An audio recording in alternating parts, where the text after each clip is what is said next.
salaamaaleykum wa rahmatullah. Jàngat TV ñu ngi leen di nuyu ñuy ànd ak ñun ci seen YouTube bi ñuy ànd ak ñun ci groupe WhatsApp bi ñu ngi leen di nuyu yéen ñëpp di leen siyaar bàyyiwuñ kenn. ci information internationale yi itam gën cee fës diggante réew mu di si ak Ukraine di ñaan yàlla mu def jàmm seen diggante, waaye leçon bi ci ñëpp war a jànge rek mooy fitna dara jëru cee xeeb ci jëf ak ci wax. ndax ab xeex moom xamal kañ nga koy tàmbale, waaye lam lay yàqal ak kañ lay jeex moom doo ko mën a xam tànk duggoo ci géej gu amul tefes la. misaalum loolu rek mooy américain yi 19 mars 2003 ba ñuy songu Irak ci kàddu George Bush ma nekkoon seen président. xam ngeen ne ñoom seenu songu Irak dañ ko yombaloon lool. jàpp na Irak gannaaw réew la moo xam ne amul doole lool ci wàllu ay militaire. bu dee ci ay base militaire Amérique ñoo ko ëppale fuuf, nga xam ne mën nañoo jóge sax ci réew yi dend ak Irak dem songi Irak te duñ jóge seenum réew. liñ yor ci ay militaire liñ yor ci ay ngànnaay asaka ja rek Irak yoru ko. loolu taxoon nañu jàpp ne dañuy dem Irak daal di faxas Saddam ak régimam ak waa dëkk ba daal di dellusiwaat te na mu gën a jàppande ak na mu gën a yombe ci diggante bu gàtt. waaye liy wane ne xeex moom ak loo am doole boo ci duggee dana metti ci yow. américains yi nañ jàppe woon ne geeru Irak bi noonu lay gaawewul noonu. def nañ fa juróom-ñeenti at ñu rayal leen fa luy toll ci 2,000 soldaar ak 300 ak juróom-ñett fukk ak ñeent. gaañal leen fa ci ay soldaar luy toll ci 1,000 ak ñett. ñu ñàkk fa alal ju bare bari def fa juróom-ñeenti at door fa génn. te xam nga ne Irak ku koy tëkkaleeg Amérique ci wàllu doole yemuñu, waaye gis nga bi ci Amérique duggee ni guerre bi mujjee metti ci moom. lim ci ñàkk ci ay soldaar, lim ci gaañule ci ay soldaar, lim ci ñàkk ci alal ak at yu takk yañ fa def te jëpp ñu woon ne danañ ko fa def. naka noonu américains yi bi ñu dem Afghanistan ne dañuy xeexi ak ñoom ñaari kuréel rek ñoo leen yëkkati woon. kuréel bu njëkk bi moo nekkoon Al-Qaida ci njiitul Osama Ben Laden. kuréelu ñaareel bi moo nekkoon taalibaan yi. te muy taalibaan yi di waa Al-Qaida boo boole seen mbooloo ñoom ñëpp ak seeni ngànnaay nga daal leen di comparer ak américains yi ci seen limub soldat ak seeni base militaire ak seeni ngànnaay da ngay gis ni leen américains yi tiime ci wàllu doole. nga xam ne sax xel day xaw a jàpp ne ñaari kuréel yi waruñoo mën a jàkkaarloo ndax rapport de force yi tolloowul. loolu lépp taxoon na américains yi jàpp ne kon daal war nañoo mën a dem Afghanistan duma leen duma yi yomb te gaaw, daaneel régime ba, wàcce taalibaan ya, daal di tasaare Al-Qaida ñibbisiwaat seenum réew ci jàmm ci na mu gën a jàppandee. waaye bañ sóoboo ca xeex ba li waa Afghanistan di néew doole lépp teewul américains yi daj nañ fa loo xam ne mosuñ koo daj ci benn guerre ci seen guerre yi jàll yépp. ndax rayal nañ leen fa luy toll ci 2,000 soldaar ak 300 ak ñeent fukk ak ñaar ñoom américains yi. gaañal leen ci ay soldaar luy toll ci 20,000 soldaar ak juróom-benn téeméer ak juróom-benn fukk ak juróom-benn. ñu ñàkk fa ci alal loo xam ne ëpp na 2 trillion 2,000 milliards dollars. seen alliés yañ fa àndaloon muy waa OTAN nga xam ne ñoo leen doon jàppale ca xeex ba rayal nañ leen luy toll ci 1,000 soldaar ak téeméer ak ñeent fukk ak ñeent. ñu def fa 2 fukki ati guerre ba bi ñu fay génn sax génnewuñ fa seen sago. dem nañ ba gis na lañ fay ñàkk ci soldaar jéggi na dayo, lañ fay ñàkk ci alal jéggi na dayo, xeex bi yàgg na. ñu mujj daal di génn koo xam ne daa mel ne bañ génnee lañ fa doon saafara ba taxoon leen faa dem te mooy jëlee fa taalibaan yi dañoo génn rek ñu daal di dellu si waat. kon lii lépp dafay wane ne fitna moom amul njariñ. xeex ki néew kàttan ak ki am kàttan ñoo ci bokk yam ku ci mën a sóobu rek danañ la reyal danañ la yàqal ndax xeexi léegi yi rawatina fii àdduna toll ak i ngànnaay daanaka xeex yépp du génn ñeent te mooy rey ak toj ak taal ak tasaare te lu ëpp ca la ñuy toj ak la ñuy tasaaree ka taal léegi-léegi mën naa doon ñoo xam ne seen yoon nekkul ca guerre ba ña ñuy rey it léegi-léegi ñu doon ñoo xam ne seen yoon nekkul ca guerre ba moo tax xeex moom farata rek moo ci war a tax a suubu ku mën a doon sës rikk nga xam ne lii képp moo fi sës moo war a tax kenn di ko def te balaa nga ciy dugg it war nga ko waajal bu baax a baax ci kattan mooy la yàlla sunu borom subhanahu wa taala waxoon ne wa aiddu lahum mastata'tum min quwwa te gannaaw boo ci sóoboo it nga fonk ko bu baax a baax lépp luy ay sentiment ak yërmaane nga teg ko nële xam ne yaa ngi ci waar woo xam ne fulla ak fayda dëgg la ci may ndam boo ci defee njuumte lum néew néew ki ngay jàkkaar loolu dana ko exploité ngir mën laa sànk gannaaw kàddu yooyu nga xam ne ab laytaay rek la ñu ñëw ci importance waxtaan wi te mooy diggante réewum Russie ak Ukraine xam ngeen ne fan yi yëpp ki jiite réewum Ukraine di wuyoo ci Volodymyr Zelensky mi ngi sàkku ci waa OTAN di sàkku ci waa Amérique nan leen dafa bëgg ñu def zone d'exclusion aérienne ñu def ko ci kaw Ukraine ndax ni leen Russie di tiimee ki avion de guerre daal ak ni muy màbbe seen infrastructure yi bombardement yi metti na ci ñoom lool américains yi nag dañoo lànk càkkutéeful Volodymyr Zelensky yooyu naka noonu waa OTAN dañ ko lànk zone d'exclusion aérienne nag suñ ko waxee danañ ko faral di def ci dëkk boo xam ne dafa am guerre nga xam ne dañuy interdit léegi benn avion naaw tiim jawwi moomee réew su fekkee ñaari wàll ñoo fay xeexit ñaari wàll yëpp dañ leen di interdit kenn sa avion di jóg di naaw ci jaww ji defoon nañ ko ci année 90 ci réewum Irak doon protéger kurde yi ak minorité chiite yi nga xam ne ñoo nekkoon biir Irak ngir bombardement yi bañ leen a laal naka noonu ci réewum Bosnie ci atum 1993 jàpp 1995 defoon nañ fa zone d'exclusion aérienne naka noonu Libye ci atum 2011 jamonoy Kadhafi waa Nations Unies jëloon nañ dogal def Libye zone d'exclusion aérienne nga xam ne benn avion rek lañ mayoon mu naaw ci jawwi Libye ji yëpp mooy avion boo xam ne dafa sëf ay ndimbal yu jëm si ci askan wa waaye bépp avion de guerre dañ doon interdit ci ñaari wàll yi moo xam ci côté yu ñu doon fipp di xeex Kadhafi la moo xam jëmmi Kadhafi ci boppam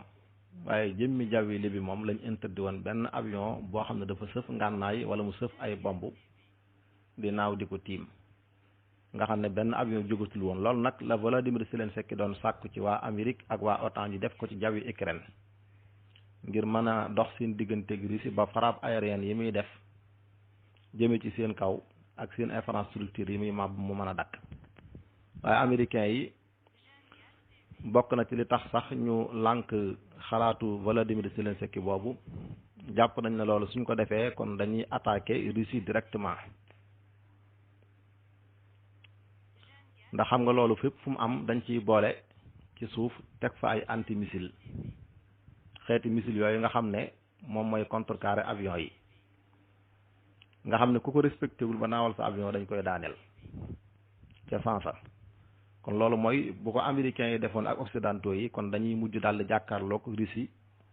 directement sans intermédiaire Ukraine dootu doxati seen diggante te kon su loolu su xasee am mooy mën a indi 3e guerre mondiale bi ñuy daw ñoom loolu waral Volodymyr Zelensky càkkutéefam lool yi muy réewi Europe yi di seen njiit di Amérique ñoom ñëpp dañoo maase lànk loolu rawatina sax ba leen Vladimir Poutine tëkkoo ci ne leen xalaatu Volodymyr Zelensky boobu yi mu leen di jox moo xam waa Amérique la moo xam occidentaux yi la muy réewi Europe yi képp ku njëkk a jël dogalub def sonde d'exclusion aérienne te mooy jéem a tere waa Russie seen benn avion tiim njawi Ukraine. ku njëkk a jël dogal bi rek mën naa considérer boppam comme ku dugg ci guerre bi di jàkkaarloo ak ñun. loolu tax na ñu xam ne kon loolu buñ ko defee it fa muy mujj ji rek mooy 3e guerre mondiale te loolu kenn du ci gañe moo tax ñu lànk xalaatu Volodymyr Zelensky boobu. loola waral njiitu réewum Amérique Joe Biden wax ki jiite Ukraine Volodymyr Zelensky ne ko sonde d'exclusion aérienne moom mënta nekk waaye du tee danañ wéy di la jàppale danañ la jox ndimbal lu am solo loo xam ne danañ ci gën a mën a jàppale saw askan gën cee mën a dooleel say takk der ngir xeex bi gën cee mën a fàggu ay ngànnaay yoo jàkkaarloo ak Russie. ci lañ ko dimbalee luy toll ci fukki milliards ak ñett ak juróom-benn téeméeri million ci dollar joxaat ko beneen milliard boo xam ne li ko tax a jóg mooy mu fàggu ci ay ngànnaay ngir gën a mën a jàkkaarloo ak waa Russie. moom Volodymyr Zelensky nag ki jiite Ukraine nee na Vladimir Poutine mi jiite Russie daal base militaire aérienne am bi nekk biir Syrie ñu koy wax Hamimim nga xam ne ci atum 2015 bi Russie di intervenir militairement ca biir Syrie ca base aérienne boobu yi la doon jóge doon def frappe aérienne yi ëpp doole ca biir Syrie. moom Volodymyr Zelensky daal saxal na ne boobu base militaire Russie yi dajale na fa mbooloo mu bare bari ci ay xeexkat ci waa Syrie fas yéene leen a indi biir Ukraine. te it nee na muy base aérienne boobu nekk Syrie jëlee nañ fa ay ngànnaay yu bare bari rawatina ay avion de guerre yoo xam ne dañ leen a indiwaat biir Ukraine ba tey rawatina ci gox yi nga xam ne seeni nit ñoo fa gën a bari ñoo ko occupé. muy Donetsk ak Lugansk Donbass ak Siphu Jasiratul Xirmu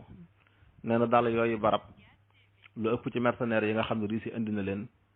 ngir ñu jàppale leen ci xeex bi foofu lañ leen gën a yóbbu ànd ak ay avion de guerre yu diis yoo xam ne indiwaat na ko jële ko biir Syrie. tuumay Volodymyr Zelensky yooyu mu teg ci kaw waa Russie nag ci ne dañoo dajale ay xeexkat ak ay ngànnaay yu diis jële leen seen base aérienne bi nekkoon Syrie muy Hamimim daa mel ne waa Russie wax nañ lu jege loolu li ñu wax daal daa mel ne luy dëggal kàddu yi Volodymyr Zelensky yooyu la ndax nee ñu fan yu ñu génn ay junni ñëw nañ di leen jàppale te lu ëpp ci ñoom ñu ngi bàyyi ko Moyen-Orient ñëw nañ biir Russie jekk ngir fas yéene dem ci barab yi xeex yi am ngir jàppale leen. moom Volodymyr Zelensky ba tey firndeel na ne jot na ndimbal lu takk lu jëm ci ay ngànnaay yoo xam ne la ca gën a bari ay missile la missile yoo xam ne yenn yi li ko tax a jóg mooy daaneel avion de guerre Russie yi am ci missile yoo xam ne li ko tax a jóg mooy yàq chars de combat yi waa Russie yi ba ci biir loolu xamle na ne luy toll ci ñetti avion combat yoo xam ne waa Russie ñoo ko moom daaneel nañu leen ci marque bi ñuy wax Su-34 daaneel nañ ci ñetti avion nee na daaneel nañ itam benn hélicoptère boo xam ne waa Russie ñoo ko moom ak ñetti avion yoo xam ne sans pilote la maanaam kenn du ci nekk di ko dawal lépp machine moo koy dawal. bu dee délégation bi nga xam ne ñoom la waa Russie di tànn ñu leen di teewal ci waxtaan yi seen diggante ak Ukraine nee ñu ñoom daal waa Ukraine ñoom toujours ñoo yàq waxtaan wi li tax jubóo du mën a am daal saa buñ toogee la ñuy njëkk a wax mooy waa Russie nañ génne seen militaire yeeg seen ngànnaay yi biir Ukraine ba mu set wicci ñu door a xool nu ñuy def te nee ñu guerre bi ñoom sumbuñu ko ci ak neen dañ ko sumboon ngir protéger seen sécurité dañ ko sumboon ngir bañ OTAN dugg biir Ukraine di ko boole ci seen bopp dafa def ay base kon objectif numéro 1 bi leen tax a dugg Ukraine mooy delloo gannaaw OTAN loolu nag moom faaw dañ koy am ci yoonu ngànnaay li fekk nanguwuñu waxtaan wi wala ñu waxtaan nangul leen ko ci jàmm maanaam ñu nangoo nekk état bu neutre bu indépendant état boo xam ne yoonam du nekk ci waa Russie waaye yoonam du nekk ci waa Union européenne ak waa OTAN loolu moom tànk ñi ngi koy ñàkk a mën a am ci waxtaan dañuy wéy di ko sàkku ci ay ngànnaay kon baatu génn seeni ngànnaay ak seeni soldat biir Ukraine moom dañ ko war a teg ci suuf ci waxtaan yi li fekk nga xam ne ñoom mënaguñoo nangu seenu bañ a dugg ci OTAN ak waa Union européenne ñoom délégation boobu it bañ daaneelee ki nga xam ne moo jiite mbirum bitim réew ca Russie di Sergey Lavrov kàddu yëm yëkkatiwaat daanaka sorewut ak seeni kàddu ndax nee na ñun sunu jàmmi réew yitteel nañu, jàmmi réewum Ukraine yitteel nañu, jàmmi Europe ak jàmmi àdduna bi itam daf ñu yitteel lool. waaye liñ mënta nangu kay mooy sàkku jàmm gu tege ci ñu diñu not baa ñuy menacer suñu kaaraange te waa OTAN loolu lañ bëgg. loolu rek moo waral jàppante bi suñu digganteeg Ukraine. ki nga xam ne moo jiite ministère de la défense bu Russie nee na 24 heures yi ñu génn luy toll ci 130 muy téeméer ak fanweer ci ay palaas yoo xam ne soldats yi Ukraine yi ñoo ko moomoon daan fa mën a jóge di def mbooloo di amal ay cong. nee na yooyu barab yépp lañu raaf ba ñoom mënatuñ ko jëfandikoo. nee na it luy toll ci 128 muy téeméer ak ñaar fukk ak juróom-ñett ci ay barab yoo xam ne fa lañ daan defee renfort nga xam ne buñ nekkee ci barab di xeex ba xaw a néew doole yooyu barab bokk na ci barab yi nga xam ne ay soldats dañ fay mën a jógewaat dikk def renfort. mu am ci barab yooyu juróom-ñaari barab yoo xam ne ay dépôt la nga xam ne ngànnaay yi gënoon a dis fa lañ ko doon denc. nee na daal yooyu barab yëpp toll ci 128 lépp lañ maase raaf ci ay bombardement. ñoom waa Russie nag bokk na ci dogal yi ñu jël nee nañ ci lu dul yàgg danañ génn ci conseil européen bi nga xam ne moo leen lënkale woon ak réew yu Europe yi ndax nee ñu googu kuréel daal nekkewu fi lenn lu dul gën a dooleel réew yu Europe yi ci kaw Russie ak gën a dooleel waa OTAN ci ñu gën di mën a avancer ci penku Europe di jël yenn réew yi di leen dugal ci biir OTAN. moo tax nee ñu ñoom googu kuréel daal ci lu dul yàgg danañ ci génn ndax gisatuñ seen bopp ca na muy doxe. gannaaw information yooyu nga xam ne moo aju ci diggante réew mu Russie ak Ukraine lii ab jàngat la boo xam ne moom la ñuy jeexale mu jëm ci àdduna bi ak ni muy doxe ak ñi nga xam ne ñoo yore doxin wi tàmbalee ci ki ko jiite di première puissance mondiale di Amérique ànd koo ki alliéem muy occidentaux yi nga xam ne ñoom dafa am seen gis-gis ak seen tëralinu bopp wuñ imposé àdduna bi mu di ko doxe te dañ koo xool ba gis ne noonu la dëppoo ak seeni intérêt noonu la dëppoo ak niñ ko bëggee ñu teg nag seen programme boo xam ne dañoo bëgg mboolem réew yi àdduna bi yépp man koo topp ci seen gannaaw nekk ay altoppe ci ñoom di wéy ci seeni ndigal di bàyyi seeni tere bokk ak ñoom gis-gis par la force képp ko paree jaar weneen yoon na nga xam ne saa buñ la jekkoo danañu la sacrifier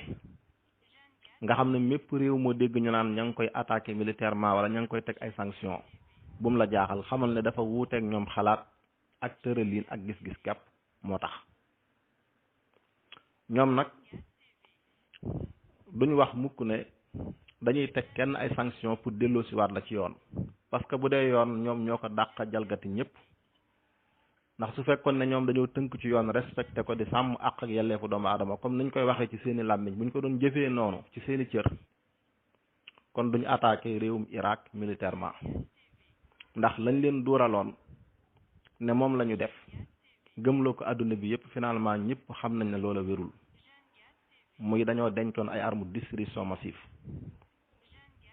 loolu ci lañ faate seen président Saddam Hussein ci lañ faate mbooloo ci biir Irak te loolu amut su fekkoon ne ñoom ñu respecté yoon dañ duñu attaqué Afghanistan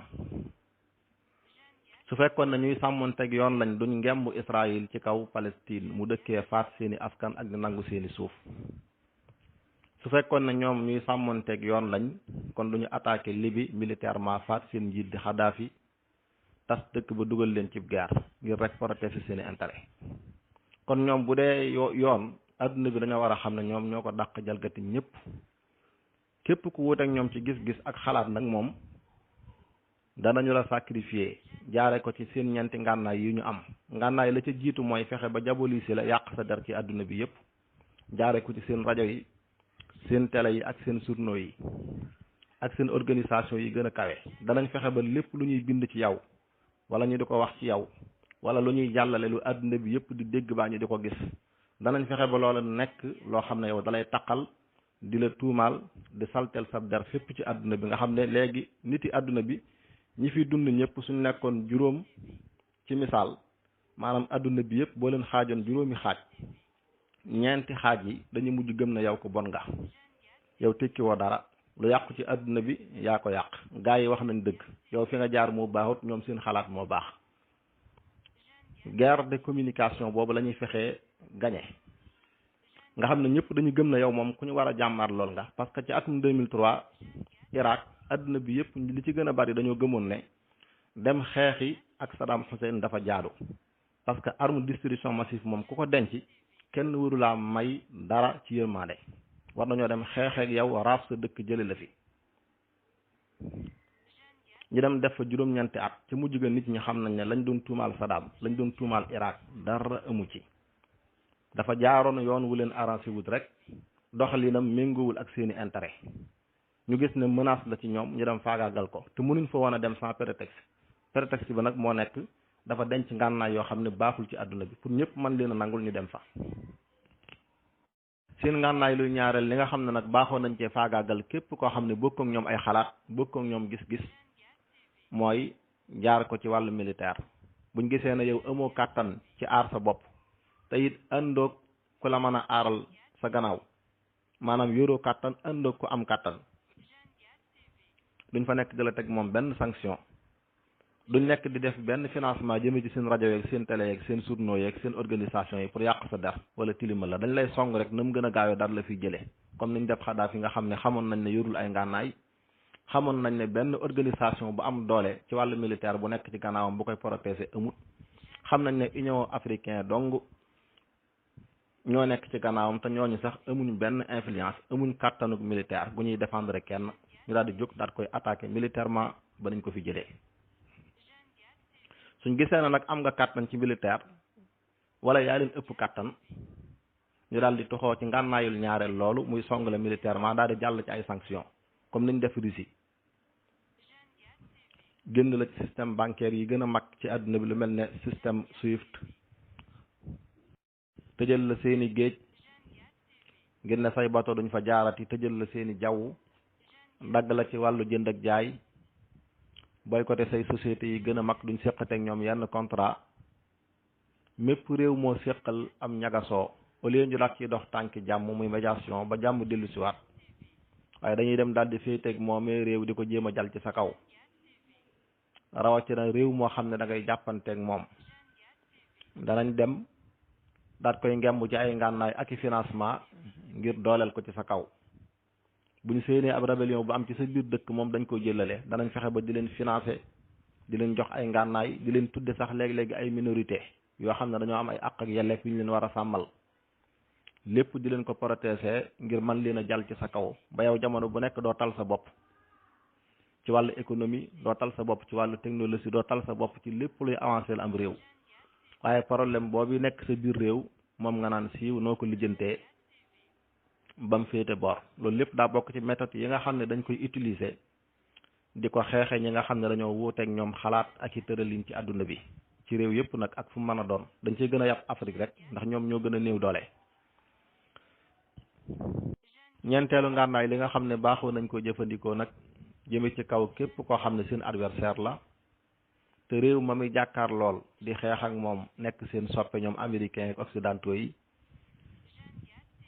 étape bi ñu njëkk a jàll ak moom laa waxoon léegi, mooy yàq deram jaare ko ci média yi, diaboliser ko jaare ko ci média yi.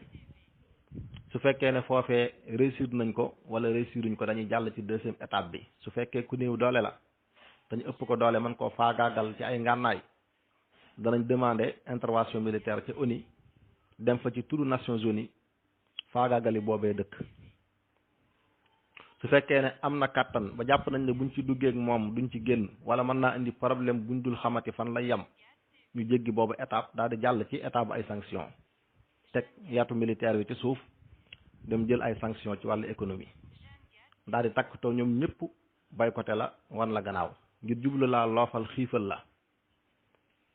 ba nga nangoo womatu ci seeni waaw di moytu seeni déet comme ñoom niñ ko bëggee. buñ la tegee sanction ba noppi nag daal di door a jàll ci quatrième étape bi, mooy ngànnaayul ñeenteel li, te mooy dagg la ci mboolem jumtuwaayu jokkoo yi nekk ci àdduna bi yépp. nga xam ne réew mu nekk daanaka mën ngaa wax ne dañ koy jëfandikoo. loolu moo tax ngay dégg Google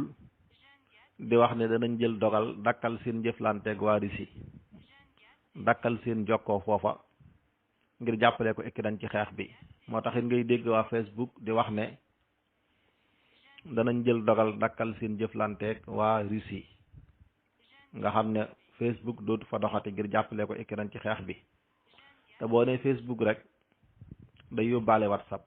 ndax ñoom ñaar léegi ñoo bokk borom ñoom moomoon Facebook ñoo wàññikuwaat daal di jënd WhatsApp muy ñaari société yoo xam ne ñenn ñee leen moom. naka noonu YouTube, Instagram, Snapchat ba réseaux sociaux yi jaax mboolem yi nga xam ne américains yi ñoo ko moom wala occidentaux yi ñoo ko moom yépp lañ utiliser comme ay armes contre waa Russie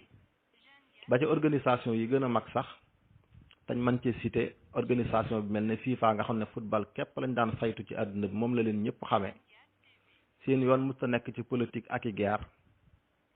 gis nga bii yoon ñu dem jël position dem di jàppale Ukraine te ñoom ñoo doon wax ne état yi sax fédération ya fay nekk di saytu wàllu football duñ nangu benn état di politiser nañuy tànne koy jiite fédération ba di ko teg ci ay calcul politique ku ko mas a def danañ la sanctionné dañuy bëgg nga bàyyi ñu tànne ko ñoom niñ ko santaanee ku fa war a tege ñu teg ko fa ku ñu war a wàcce ko état yi bañ a intervenir ci naka la ñuy tànne ñuy jiite fédération yi. tey jii ñoom ñoo jël dogal daal di génne Russie ci mboolem compétition internationale yépp ngir ne dañ koy jàppale Ukraine te loolu lépp américains ak occidentaux yi ñoo nekk seen gannaaw waaye ñoom mënoon nañoo wéy ci seen yoon wañ njëkkoon a nekk seen yoon bañ a nekk ci ay guerre ak jëlal kenn position ak jàppale kenn. loolu moo tax jàpp nañ ne guerre bi diggante Russie ak Ukraine bis bu jeexee adduna bi dana amaat geneen xar kanam ci wàllu ay jumtuwaayu jokkoo ndax bu ñu fàtte mukk ne lii ñu def jëmee ci kaw Russie dagg ko ci wàllu ay jumtuwaayu jokkoo di ko sanctionné siin lañ ko njëkkoon a def waaye xam nga dafay am yoo xam ne balaa nga ci yeewu ak di ci wut ay solution day fekk ñu fakkastal la ci ba noppi ndax lu mel nii ñu def tey Russie defoon nañ ko siin waa siin dañ daan jël seen secret yi gën a am solo seen projet yi nga xam ne moom la ñuy naal seen mbiri réew yépp daan ko dugal ci Google di ko fa denc te xam ngeen ne Google américains yi ñoo ko moom ñoo ko contrôlé loolu taxoon na daanaka daray waa siin maanaam siin waaye seen dara dawul ump américains yi seeni projet li ñuy naal ak liñ nar ak fiñ jëm ak lépp lañ daan xam ndax lépp mi ngi Google fa lañ daan denc seen secret yi gën a kawe. bu ñu leen tàmbalee sanctionné nag nga xam ne léeg-léeg ñu daal leen di génne ci jumtuwaayu jokkoo yi Chinois yi dañ cee sàkk pexe dañoo dem daal di créer seen Google bopp bu ñuy wax beddi mu nekk Google boo xam ne léegi seen jumtuwaay yi nga xam ne moom la ñuy waaj a taxawal seen secret yi seen xam-xam yi ci wàllu technologie seen procès yi seen lépp léegi dañoo am seen Google bopp spécial bu ñu koy denc nga xam ne américains yi amatuñ ci accès mënatuñ ko contrôler daat cay jóge ñoom waa siin daal di créer seen WhatsApp bu bopp ndax loolu daa bokkoon ci li ñu leen daan tege ay daan ñu créer seen WhatsApp bu ñuy woowee WeChat mi ngi dox siin mu nekk seen WhatsApp boo xam ne ñoom ñoo ko créer seen bopp ñoo ko contrôler seen bopp ñoo ko moomal seen bopp daat koy remplacer ak WhatsApp bii ñu xam te jaan koom créer woon ko ànd ko benn américain daal di créer ba tey jumtuwaayu jokkoo bu ñuy wax Vibo daal koy remplacer ak Facebook nga xam ne li Facebook man Vibo man na ko ñoom Chinois yi ñoo ko créer daal di créer it TikTok donte moom la nit ñi di gën a xam daal koy remplacer ak Snapchat ak Instagram nga xam ne mboolem réseaux sociaux yi ñu leen daan tege ay daan mboolem jumtuwaayu jokkoo yi ñu leen daan sanctionné lépp dañ ko wutal seen bopp léegi nga xam ne fi ne bu leen àdduna bépp maase woon dagg ci wàllu Facebook WhatsApp YouTube ci Google du leen wàññi dara ndax am nañ seen Google bopp am nañ seen WhatsApp bu bopp am nañ seen Facebook bopp mboolem jumtuwaayu jokkoo bu américains yi am ñëpp xame leen ko ci àdduna bi waa siin amal nañ ko seen bopp te la tax ñu fàggul ko seen bopp mooy dañ leen cee njëlbeenoo woon a teg ay daan ñu dem ba xam ne lii jëmut kër koo xam ne da ngay jëfandikoo yëfam te saa bu la meree wala saa bu bëggee nga jaar ci aw yoon te nanguwoo faa jaar lam lay sanctionné mooy dagg la nga daan jariñoo ci moom tam moom ko kon da ngay fexe ba loola nga amal ko sa bopp te jàpp nañ ne boobu leçon waa Siin danañ ko jàngal waa Russie ndax Russie fi mu ne nii gannaaw bi mu taxawee ci wàllu ay ngànnaay fi mu gën a jëmee ay kàttanam mooy fexe ba gën a liggéeyaat ci am seeni jumtuwaayu jokkoy bopp te tàmbali nañ cee liggéey lu baree bari loo xam ne ci at yu mujj yi lañ ko def ba jot nañoo liggéey ay application yu bari yenn yu jëm ci wàllu ay jumtuwaayu jokkoo ngir doon ci bàyyi xel saa buñ leen tegee ay sanction ci bëgg leen a génne ci jumtuwaayu jokkoo yi gën a siiw ci àdduna bi ñu mën a am lu ko remplacer comme ni ko réewum Siin defee xam ngeen ne Siin ñoom ajatuñ seen dara ci américains yi ajatuñ seen dara ci occidentaux yi daanaka jënd ak jaay rek lañ séq ak ñoom loola waral ci déggante téléphone bi doxoon tey ci diggante njiitu réewum Amérique Joe Biden ak ki jiite Siin di wuyoo ci Xi Jinping Joe Biden bi mu ko jotee bokk na ci lim ko doon wax dañoo bëgg yéen waa Siin ngeen wane fan ngeen féete ci mbir mi ba mu leer parce que dégguñ benn yoon ngeen jël position wu ñaawlu li nga xam ne moom la Russie di def ci kaw Ukraine ay ndimbal ci wàllu militaire moom dañ koy jëlale kenn seen wuleen fa waaye nag taxaw wane seen position ngir ñaawlu li nga xam ne Russie mi ngi koy def da ngeen ko war a def la ko Xi Jinping tontu mooy ñun amuñ benn intérêt ci aw ay di tàkk fenn fu man doon ci àdduna ay yu dox diggante Russie ak Ukraine la ca nekkoon suñ position démb moo ci nekk suñ position tey te mooy nañ bàyyi parparloo gi ak péete bi te ñun ñëpp ñu def lenn muy suñu objectif mooy nu ñuy fexe ba jaar ci yoonu diplomatie ba delloo si war jàmm ci diggante ñaari réew yi loolu mooy seen intérêt mooy suñu intérêt mooy intérêt ñaari réew yi jàppante waaye solution militaire mënta lijjanti problème bi ay sanction ci wàllu économie mënta lijjanti problème bi il faut ñu bokk toog waxtaan jiital jàmmi ñaari réew yi ak jàmmi àdduna bi ndax loolu ci la jàmmi ñëpp nekk moo tax sunu borom subhanahu wa taala waxam jam waxoon depuis junni at ak ñeenti téeméer ak ñeent fukk wax ja daa mel ne léegi la ko yàlla di door a wax ngir booy xool fii jamono toll ci domaine yépp da ngay gis rek luy gën a firndeel ak di dëggal kàddug yàlla googu ci ne moom képpay solution ci képp ku bëgg solution muy waa aiddu lahum mastata'tum min quwwa donte loolu yàlla jullit ñi la ko doon digal waaye daa mel na ñi nekkul ay jullit ñoo ko gën a jëfe te loolu sax yëmul ci ay ngànnaay rek ngir mën a aar sa bopp waaye lépp loo xam ne dafa laal ci dundu doomu aadama rek dafay dugg ci waa aiddu lahum mastata'tum min quwwa lépp loo xam ne mënoo koo ñàkk da nga cay teel a waajal sa bopp fexe ba moom ca sa bopp amal ko sa bopp doo ca xaar kenn doo ko aj ci kaw kenn ndax indépendance balaa mën a am day fekk mënal sa bopp am ba noppi te mënal sa bopp nag la la cay yóbbu mooy teel a waajal sa bopp ci lépp lu mën a doon adduna bi tey mboolem réew yi nga xam ne ñoom lañ gën a jox worma ñu am baat fépp ñu nawloo leen di leen déglu ci lépp mooy réew yi nga xam ne dañoo jekk ci lépp waajal seen bopp ci lépp ajuñ seen lenn ci kenn ndax loolu mooy tax nga mën a am liberté bu mat sëkk ci dunde ni nga bëgg a dunde doxee ni nga bëgg a doxee kenn du la imposer dara kenn du la rëddal fi ngay jaar kum mën a doon respect ak nawloo képp ngay séq ak moom séq ak moom kilifteef séq ak moom ay ndigal bu la bëggoon a sanctionné ba mu bëgg laa jaarloo feneen du sotti ndax sa dara ajewul ci moom mu jàpp la ak mu bàyyi la ñoo bokk yam ci yow boobu taxawaay la yàlla bëggaloon jullit ñi te la leen ca yóbbu xam na ne mooy ñu fàggul seen bopp ay kàttan ci domaine yépp ngir seeni noonu duñ leen mën a jaar fenn su fekkee ne nag contraire bi moo am nga xam ne yow da ngaa bàyyiku waajaloo sa bopp ci benn domaine la fay xala sës rek mooy ni ngay dunde moom dañ la koy tànnal dañ lay imposer système bi ngay dunde di la xalaatal di la rëddal yoon wi ngay jaar te doo ko sañ a bañ di la bëggal di la bañal doo amuk bëgg doo amuk bañ ci ni ngay dundeek ni ngay doxee ndax yow sikkin rek nga gersu moo la ci yóbbaale wolof di wax ne ku ñuy diiri doo taamu fu ñu lay awale su boobaa moo lay dal. moo tax mboolem xeeti réew yi nga xam ne dañoo bootu ci kaw yeneen réew fa suñu yéenee dem ak seen bopp fa suñu yéenee waajal seen bopp ci benn domaine al toppe lañ fa su yéenee doon ñoo ñi gën a sonn ci àdduna bi. xeex sax bu dikkee ci xeex boo xam ne seen yoon nekku ca ñoo cay gën a loru, ndax day fekk réew yay xeex dañ daan jële ay njariñ yu am solo ci ñoom, baa ñu daan jëndanteeg ñoom ak jaayanteeg ñoom ci lu am solo loo xam ne moo yoroon seen dund mënuñ koo ñàkk. nga xam ne loolu su fa amatul ñoom ñu ñàkk ko, su fa seeree mu metti ci ñoom